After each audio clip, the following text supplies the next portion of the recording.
أقام دونالد ترامب صلاة الفرقة على أرض العرب، زرع فحصد، وكان أول الغيث قطر. هبت عاصفة الصحراء، وبأقل من 24 ساعة فرض الحصار على قطر دبلوماسيا واقتصاديا، ورفعت 7 دول سيف المقاطعة، والآتي قد يكون أعظم، وهو الزمن الذي وقت الزلزال العربي على ساعة النكسة وتاريخ 5 من حزيران 67. فبعد 50 سنة على هزيمة العرب حضر من يهزمهم بسيفهم، ويسوق بعضهم إلى بيت الطاعة الأمريكي.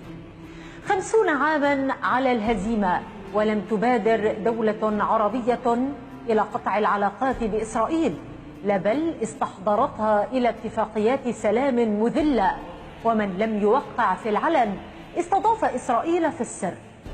نصف قرن والعرب يمدون جسورا نحو تل أبيب، لكنهم ب24 ساعة يقررون قطع العلاقات بقطر، ويجرمونها على خرق قد يكون من صنعهم، وبيوم واحد صدر أمر المقاطعة.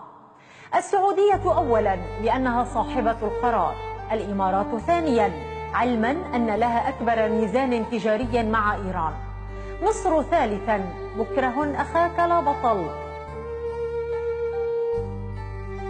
ليبيا رابعا لأن حكومة حفتر مقربة إلى مصر، اليمن خامسا لأن رئيسها هادئ جدا، وربما كان في سبات عميق في الرياض في أثناء مباغتته بصدور قرار المقاطعة، وسادسهم البحرين الموصول قرارها بالسعودية.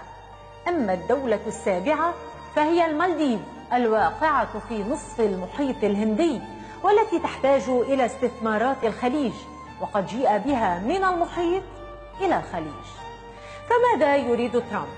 أبهى من هذه الصورة المفتتة عربيا.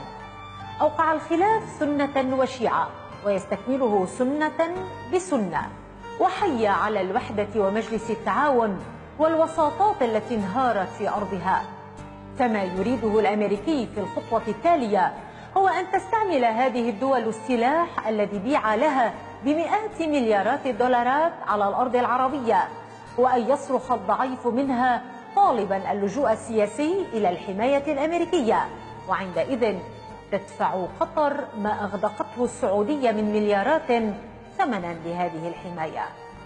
أما نواة الناتو العربي الذي أعلن في قمم الرياض والمنشأ لمواجهة إيران فيجري استعماله في الداخل، فكيف للعربي أن يحارب الجمهورية الإسلامية ببيت مصدع؟